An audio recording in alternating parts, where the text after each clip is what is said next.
Los derechos humanos protegen a quienes son agredidos por los poderes del Estado. En la Edad Media era absurdo plantearlos. No había derechos para los hombres. La figura del Cristo torturado justificó la tortura de Torquemada. Todo régimen autoritario reprime desde un absoluto. Primo Levi dice, existe Auschwitz, no existe Dios. Dios ignoraba la ESMA, las matanzas en Vietnam. En un mundo en el cual el silencio de Dios es agobiante, los seres humanos tenemos la obligación de tomar la palabra.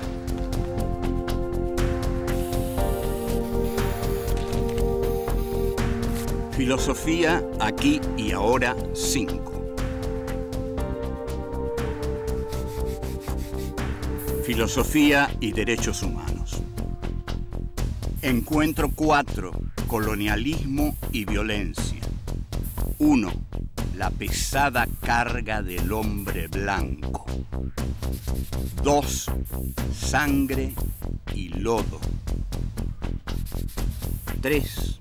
La violencia colonial y el progreso. 4. ¿Existe la violencia legítima? 1. La pesada carga del hombre blanco.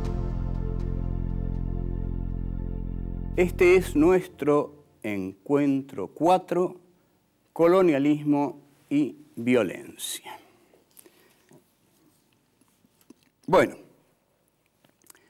¿qué otra cosa sino el colonialismo podría conllevar en sí la violencia? Porque el colonialismo, justamente, es entrar donde a uno no lo han llamado. El colonialismo implica entrar en países que no son los de uno. El colonialismo es eso. Entrar en países que uno quiere para sí, pero que no son suyos. Entonces, la violencia es un elemento casi insoslayable. A veces es cierto, los países colonialistas son bien recibidos, pero en general entran a sangre y fuego. El colonialismo moderno ha inventado categorías culturales para su empresa. Categorías culturales, es decir, cuando el colonialismo entra en un lugar, con él entra la cultura.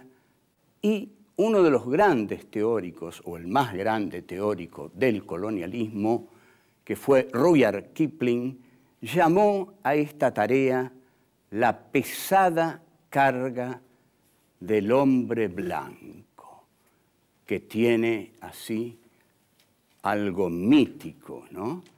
La pesada carga del hombre blanco es nada menos que la de civilizar al resto del mundo. Esta es la pesada carga que tiene el hombre blanco, porque no todos los países han estado siempre dentro de la historia. No, señores.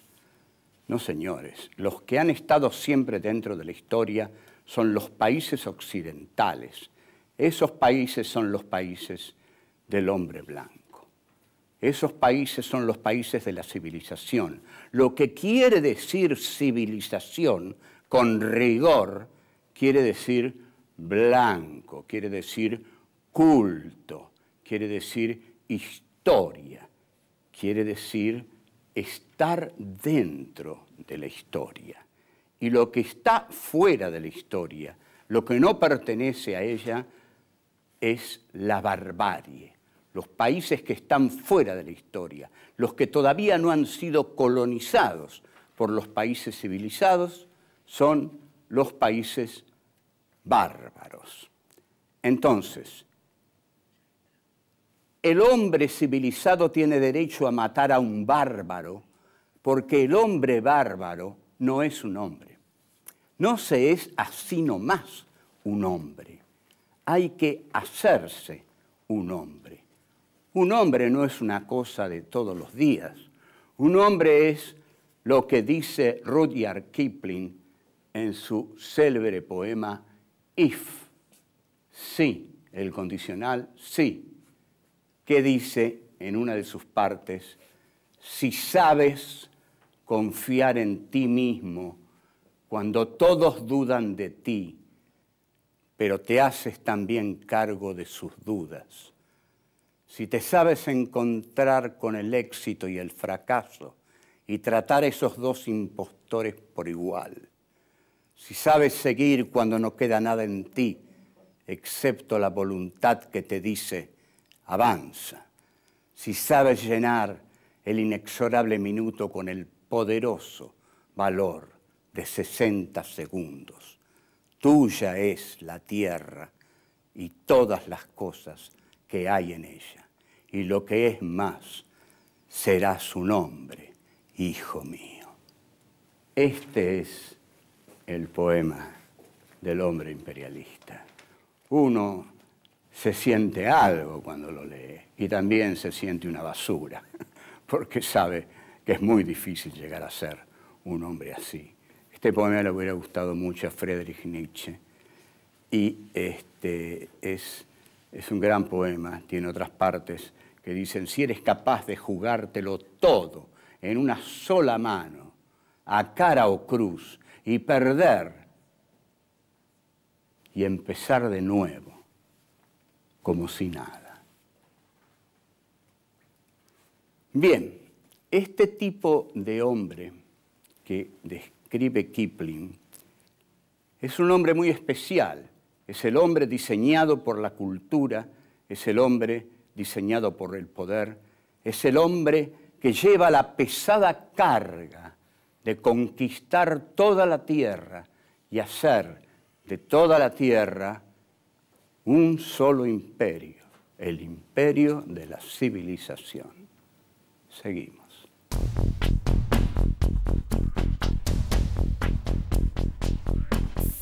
Dos, sangre y lodo. El colonialismo fue el proceso más violento de la historia del hombre. El colonialismo empieza para nosotros, el colonialismo capitalista, empieza en 1492, cuando Colón llega a América Latina y sigue desarrollándose a partir de ahí. Es un proceso tan violento que en esa primera aventura colonial nosotros podríamos decir que fueron arrasados todos los pueblos originarios de América Latina. No hablemos de derechos humanos. ¿Qué derechos humanos? Nadie pensaba en derechos humanos. No había derechos humanos. Había ambición de oro, ambición de riquezas. Y sobre todo, los indios no eran humanos, no tenían corazón, no tenían nada, porque simplemente el Evangelio no los cubría.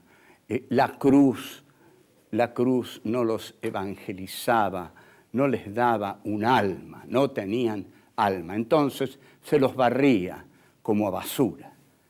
Entonces, luego, a todos los demás pueblos que el colonialismo habrá de arrasar, a los pieles rojas, a los negros en el África, a los asiáticos, a los indios, bueno, las masacres infinitas que se harán hasta que, y se seguirán haciendo, hasta que Inglaterra se va consolidando en el siglo XIX como la nación industrialista y capitalista del mundo. Esta es lo que Marx llama acumulación originaria del capital. La acumulación originaria del capital, y que Marx, capítulo 24 del Capital, va a decir que el capital viene al mundo chorreando sangre y lodo. Sí, por supuesto, el capital viene al mundo chorreando sangre y lodo. Bueno, es así, no hay derechos humanos. Los conquistadores, los que buscan el capital iniciático no se detienen en esto. Marx dice que hay una historia ingenua, lo dice en el capítulo 24 del Capital, que dice que había una pandilla de vagos que no hacían nada, y había, según el capitalismo, y había unos muchachos muy trabajadores, y bueno, y que esos hicieron un capitalismo, un capital, y contrataron a los otros, y bueno, los llevaron a las fábricas. Pero lo cierto es que la explotación de todas las regiones se tradujo en una explotación y en un traslado del oro de América Latina, que se llevó fundamentalmente a Gran Bretaña, porque los piratas de Inglaterra lo derivaron justamente a Inglaterra. Ahora, a la vez, las minas aborígenes, saqueos de esclavos. Las minas aborígenes son paisajes inimaginables para nosotros. Son formas de explotación que el colonialismo ha hecho en América, India, China, ¿a qué colaboran? Al desarrollo de la burguesía, una clase a la que Marx admira profundamente, ¿no? Marx dice, no ha habido una clase más dinámica que la burguesía. La burguesía ha transformado al mundo, y Marx apoya este desarrollo de la burguesía, porque dice, bueno, con el desarrollo de la burguesía vendrá su muerte, porque será el proletariado el que le dará muerte. Pero, bueno, el colonialismo todo lo que hace el colonialismo lo hace por la violencia. La violencia se basa en el dolor. Si el hombre no sufriera, la violencia no tendría sentido, no serviría para nada. Aquí la cuestión central es que el hombre tiene dolor, que el hombre sufre. Si a uno le pusieran un hierro candente acá y no le pasara nada, la violencia y la tortura no tendrían el efecto que tienen. Si a uno le tiraran 5 balas y siguiera vivo, tampoco. Yo conversé más de una vez con 2 custodios del fallecido metalúrgico Lorenzo Miguel, sobre todo con uno en un tren a Mendoza en el año 75, y no le dije quién era, ¿no? Que era un profesor, etc. Y después de contarme cosas terribles, me dijo, ¿sabe por qué nuestro trabajo funciona tan bien? Porque la gente le tiene tanto apego a la vida que es difícil de entender, vea. Seguimos. 3. La violencia colonial y el progreso. Hay un investigador, Hewitt, citado por Marx en el Capital, que lanza una frase de una contundencia tal que estremece, que dice que los ultrajes de las razas cristianas contra los diversos pueblos no encuentran paralelo en la historia. En realidad, esos ultrajes han sido muy, muy grandes y muy ocultos, porque, ¿saben por qué? Porque se consideran necesarios, han sido considerados necesarios. Si uno va a Estados Unidos y habla de la matanza de los indios, no lo van a mirar con buena cara. No lo van a mirar con buena cara porque Estados Unidos se hizo así. ¿Y qué? Le van a decir. Entonces, la violencia colonial no se detiene porque Estados Unidos tiene que defenderse del terrorismo islámico. ¿Y qué? Además, está siempre la ideología fundamental del colonialismo. El colonialismo enfrenta a inferiores.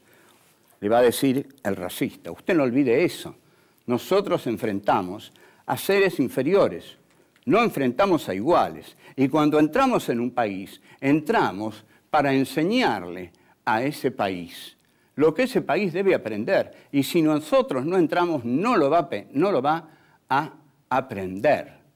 Entonces, nuestra tarea es la de la pesada carga del hombre blanco. ¿O usted no leyó a Rudyard Kipling, mi amigo? Sí, claro que leía. Bueno, esa es la tarea, la pesada carga del hombre blanco. Repasemos este concepto, porque este es el concepto del hombre colonialista.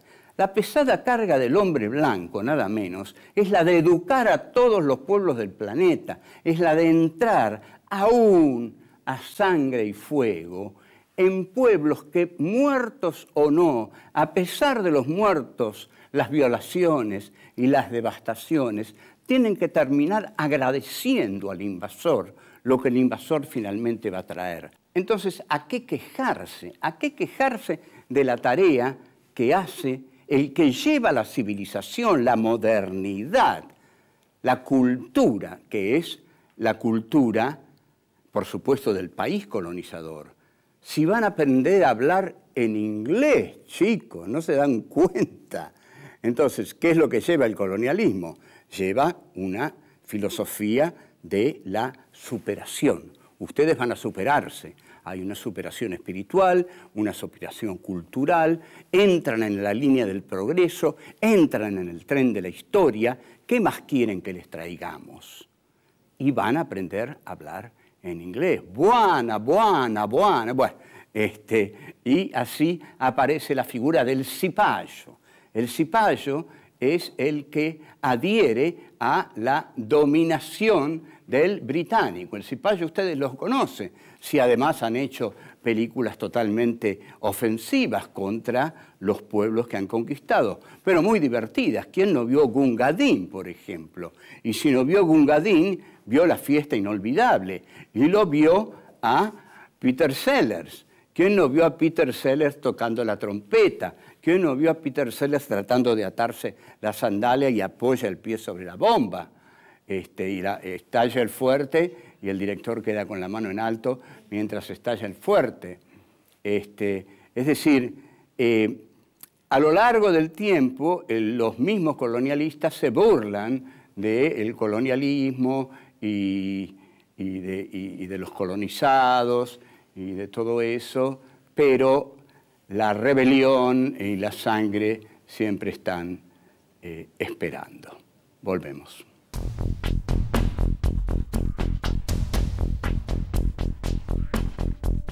Cuatro. ¿Existe la violencia legítima?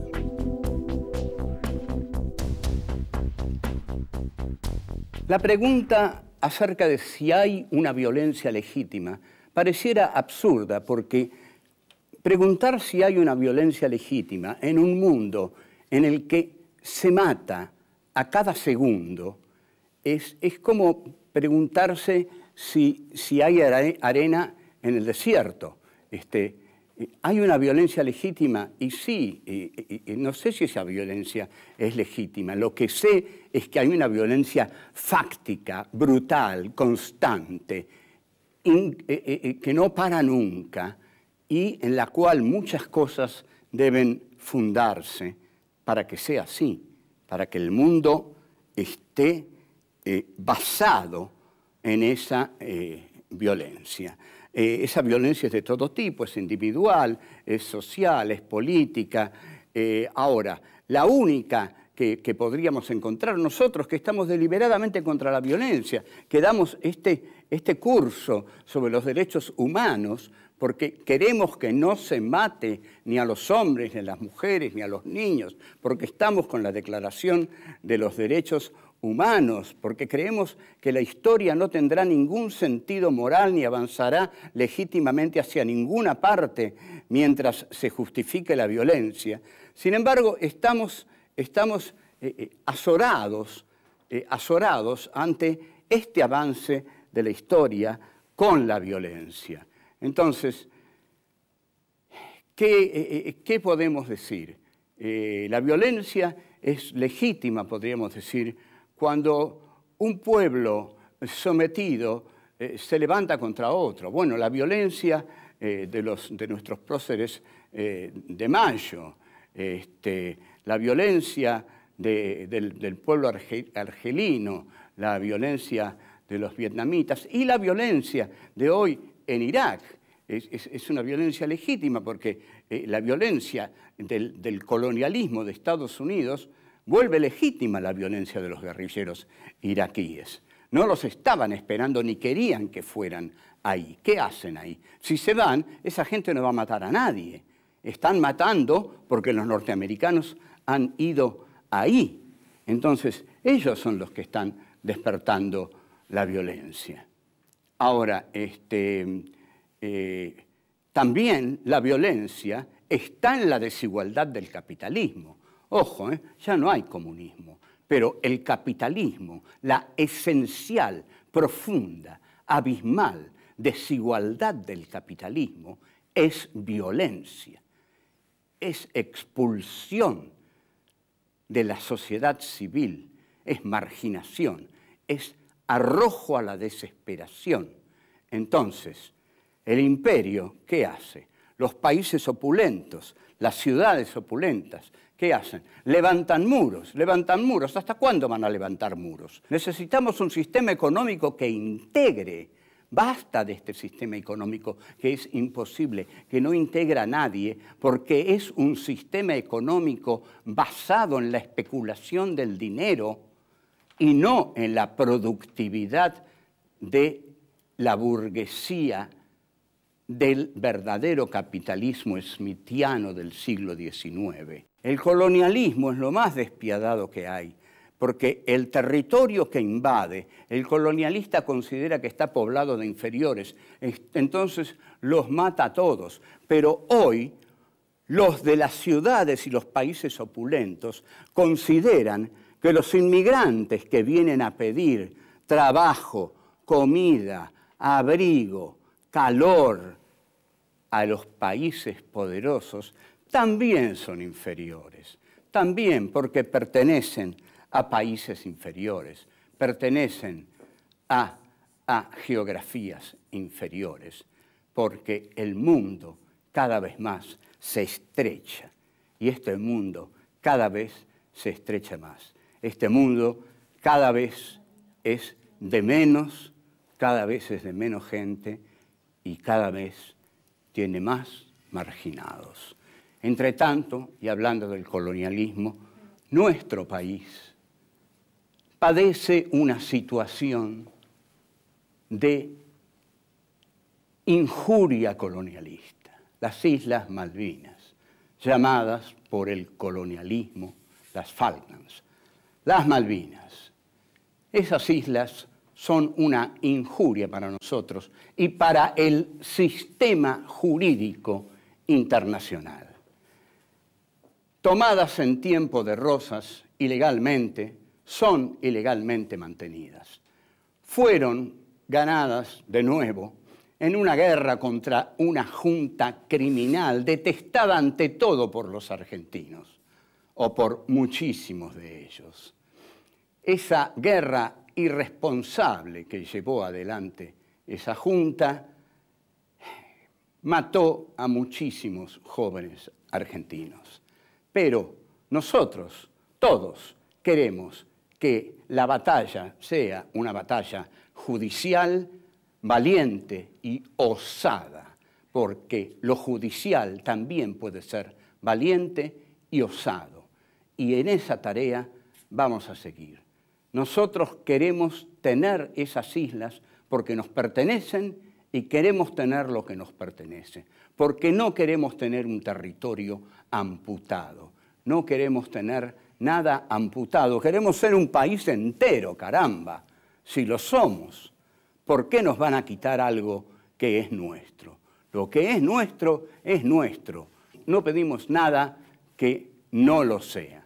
De modo que esas islas son nuestras y las vamos a seguir pidiendo mientras estemos arriba, flotando sobre las aguas de este mundo. Chao.